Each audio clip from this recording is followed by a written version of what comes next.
Sa ibang balita, arestado naman sa Parañaque isang negosyanteng sangkot umano sa estafa at pag-i-issue ng checking walang pondo. May live report si Emil Sumangil. Emil?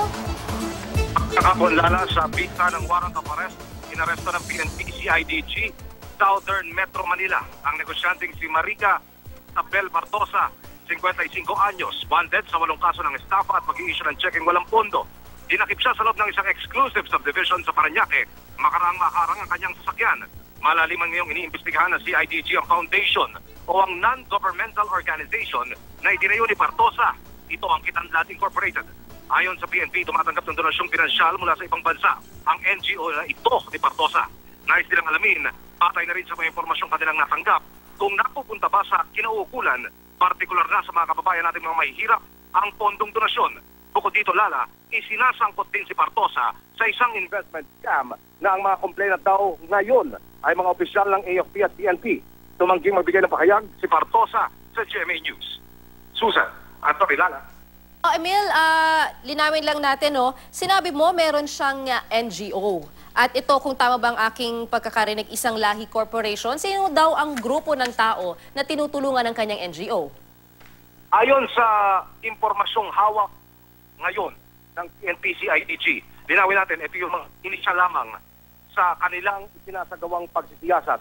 Yung Kitanlad Incorporated ay isang NGO na pinadadalan ng mga pondo, ng tulong mula sa iba't ibang organisasyon mula sa ibang bansa para makapaghatid o maiparating ang tulong sa mga kababayan nating mahihirap.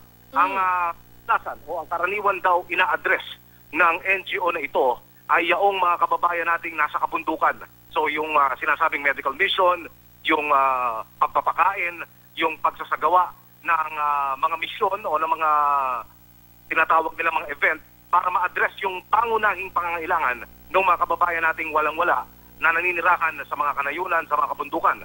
Pero ayon sa CIDG, batay sa complaint na kanilang natanggap at doon sa mga impormasyon na ipinararating sa kanila, yung Kitanlad Incorporated, yung NGO na sinasabing pinuo nitong si Ginang Bartosa ay minamaniobra di umano, Lala, ang pondo. Wala pang katiyakan dyan ng CIDG pero ito ang kanilang iniimbestigahan. Dito nakasentro ang kanilang pagsisiyasat. Doon naman sa isa pang anggulo, meron pang itinayo di umano na investment firm itong si Ginang Bartosa. At sinasabing mula naman dito sa kumpanyang investment firm na ito na itinayo ni Ginang Bartosa ay isang katutak na ngayon na lumulutang na reklamo. Bakit? Dahil sinasabing natakbuhan di umano ni Ginang Bartosa ng pera yung mga nag-invest sa kanya. Lala. So Emil, yung mga cheque na tumalbog ay dito sa kanyang investment firm. Hindi, walang kinalaman yung umano'y meron siyang NGO. Linawin natin, Lala, parang palabas, yung reklamo o yung kasong kinasasangkutan ni Ginang Bartosa ay nasa 3 aspeto. Una-una, yung arrest warrant na inisyu ng korte. Yung dahilan kung bakit siya inaresto kanina ng CIDG. Ito yung paglabag sa Batas Pambansa 22, yung paglabag sa bouncing check law, yung pag-i-issue ng cheque na walang pondo, saka yung estafa. Yan yung una na kanyang initial violation. Yung namang dalawa pa ay wala pang kaso dahil patuloy pang iniimbestigahan ng CIDG. Ikalawa rito, yung Kitanlad Incorporated, yung NGO na sinasabing itinayo ni Bartosa na di umano yung mga perang pumapasok dyan para sana makarating doon sa mga kababayan nating walang-wala ay namamaniobra. At yung ikatlong sinasabing kaso o reklamo na kinasasangkutan nito si Ginang Bartosa ay yung yun namang kanyang investment firm na itinayo. Tumanggap siya ng mga investors. At ang lumalabas, mga pulis, mga militar ito, pero sa halip na ibalik yung investment ng kanyang mga naglagak ng pananalapi sa kanya, tinakbuhan di umano ito ni Ginang Bartosa. Anong modo siya sa kanyang investment scam? Pera-pera lang talaga? Walang produkto? Paano ba yung kanyang ginagawa?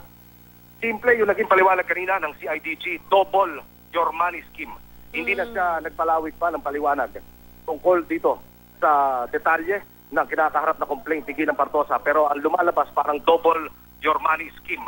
Hindi na natin inalam pa muna kung ano pa yung karagdagang detalye nito dahil patuloy pa nilang iniimbestigahan. Lala. Isa na lamang, Emil, may pinag-usapan na ba tayong halaga? Magkano yung halagang maaaring nakuha nitong suspect? Hindi pa makapagbigay ang tiyak na numero ng figures itong PNP CIDG.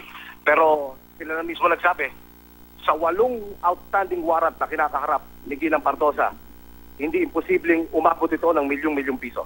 Lala. Maraming salamat sa iyo, Emil Sumangil.